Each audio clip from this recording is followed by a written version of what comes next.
Bonjour à tous, nous sommes aujourd'hui en compagnie de deux grands champions, Daniel Dubroca, joueur emblématique du 15 de France, Thomas Ramos, joueur majeur actuellement du Stade Toulousain et du 15 de France. Une rencontre entre deux générations que nous allons vous faire vivre aujourd'hui. Allez, c'est parti. Merci Daniel de nous recevoir aujourd'hui chez toi, dans ce Lot-et-Garonne qui t'est cher et que tu n'as jamais quitté.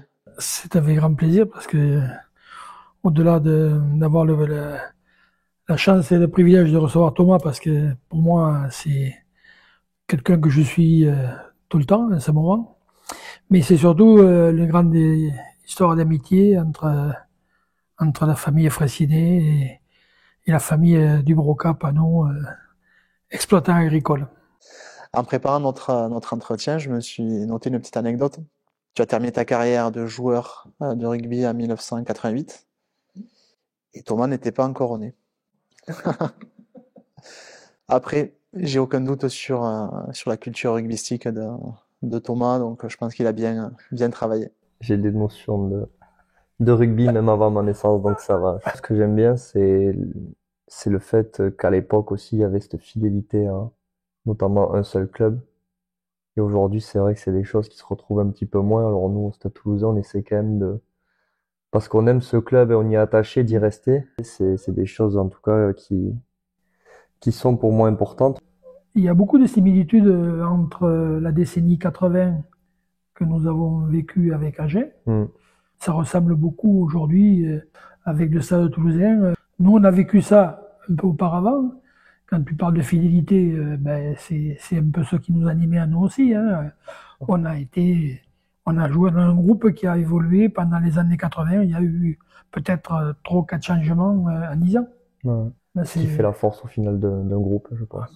Le groupe, il peut pas se faire et se défaire tous les ans. C'est pas possible. On parle toujours, c'est le collectif qui sauve, mais le collectif, il est avec la fidélité et l'assiduité des personnes qui composent le groupe. Justement, si on se prête à un jeu qui est assez difficile, c'est-à-dire la croisée des époques, si on devait aujourd'hui organiser un match entre l'équipe d'Agen des années 80 et le Stade Toulousain, on va dire des années 2020, ça donnerait quoi? Difficile à comparer parce que il y a eu quand même un changement au niveau de la préparation physique. On est devenu professionnel, oui, on fait ça tous les jours. Et surtout au niveau des lancements de jeu, ça a quand même changé par rapport à ce que nous faisions. Les règles ont évolué aussi. Il a fallu s'adapter en fonction des règles. Moi, je pense que c'est pas trop comparable au final. On parle souvent de comparaison des époques, mais il y a tellement de facteurs qui rentrent en jeu, comme on disait, l'arbitrage, la préparation. Nous, aujourd'hui, sortis d'un entraînement ou sortis d'un match, on pourrait pas aller travailler le lendemain, alors qu'à l'époque, c'était tout à fait naturel et c'était votre quotidien. Donc, Tu fais bien de le préciser, Thomas. Il faut savoir que Daniel, dans les années du coup 80, ton métier c'était arboriculteur et pas forcément rugbyman, parce que le rugby n'était pas encore professionnel. Pas du tout. On s'entraînait 2 et à la fin 3 fois par semaine. C'est des entraînements qui duraient en gros 2 heures, 2 heures et demie chaque fois. Je partais de Mormande, j'allais à Agen, donc j'avais 80 km aller, 80 retour. Puis c'était après la journée de travail, parce que les journées, elles commençaient le matin de bonne heure et elles terminaient au moment de prendre le sac, la douche et le sac pour partir à l'entraînement. Vous aviez 2 métiers en un. Nous, au final, aujourd'hui, notre métier, c'est juste d'être joueur de rugby. Vous, c'était plus le loisir et la passion. Et derrière, il fallait aussi assumer au travail. Tu l'imagines, Thomas, actuellement, la possibilité d'avoir une double activité? Il y a les joueurs de rugby amateurs, c'est entre guillemets ceux qui font. Mais au niveau professionnel, non, ça serait impossible de travailler tous les jours. Daniel, tu as été ambassadeur de Fraissinet pendant plus de 10 ans. Désormais, Thomas a pris le relais pour représenter nos collaborateurs et notre entreprise depuis maintenant 1 an. Qu'est-ce qui t'a motivé, on va dire, à l'époque, pour associer ton image à l'entreprise Fraissinet? Je pense que ça a été surtout une question de fidélité, mais c'est surtout, je crois, des produits de la terre. C'était une manière comme une autre de démontrer aux gens que il n'y avait pas que des producteurs d'un côté, des fournisseurs de l'autre, c'était une collaboration qu'il y avait.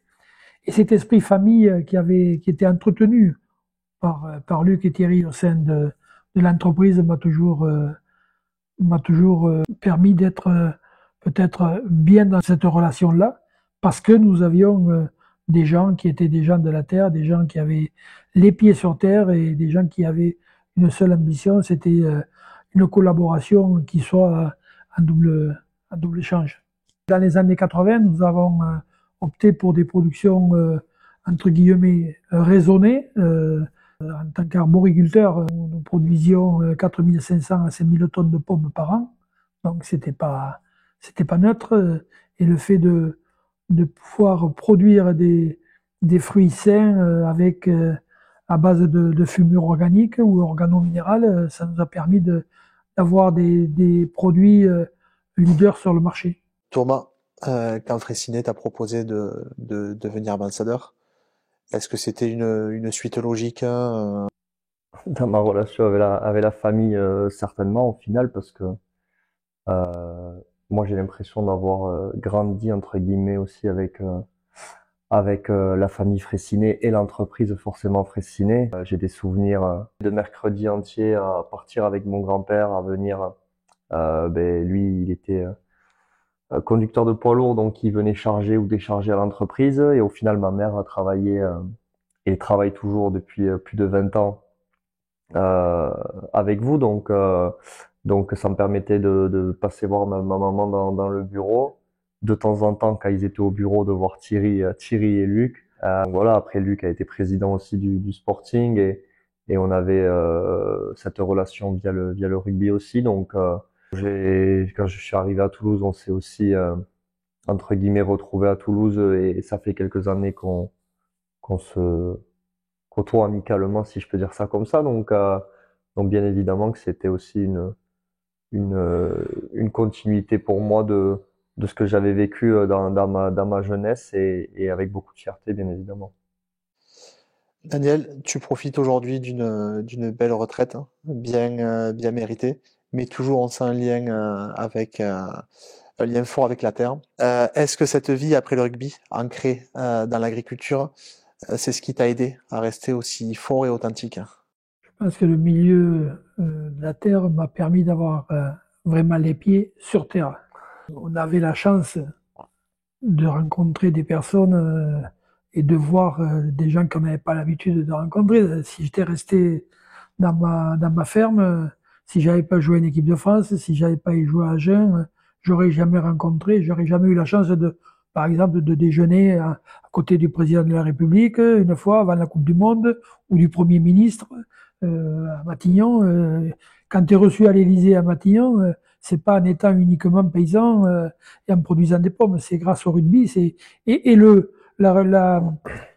mariage qu'il y avait pour moi entre le rugby et l'agriculture était un mariage indissociable. Thomas, tu nous disais que 30 ans, c'est bientôt 30 ans, pardon, c'est la force de l'âge. Est-ce que déjà tu prends le temps de te projeter sur la suite, sur l'après-carrière? Déjà souvent quand on pose cette question, j'aime bien répondre que j'ai envie de profiter de mes dernières années de rugby aussi. Mhm. Mais on sait tous bien évidemment qu'un jour ça va s'arrêter et qu'il faut penser à ce qu'on a envie de faire après, pas forcément dans un domaine précis pour le moment. J'ai juste, comme je le dis, envie de me concentrer encore à 100% sur le rugby et sur ce que je fais tous les jours parce que même si on approche les 30 ans, je pense qu'au final, on est dans une période où on atteint notre maturité, où on est en pleine forme, où on connaît notre corps parfaitement, on sait de quoi il a besoin. Et donc, j'espère qu'il me reste encore quelques belles années devant moi avant de pouvoir me dire que c'est terminé et qu'il faut que je bascule sur autre chose. Mais c'est sûr que de temps en temps, on se pose la question quand on voit des joueurs qui arrivent en fin de carrière ou quand on fait des rencontres comme aujourd'hui, on se dit que le rugby, de nos jours, selon les postes, à 33, 34, 35, et un peu plus pour certains, ça s'arrête et que derrière, il y a toute une vie à continuer ou à reconstruire une vie professionnelle.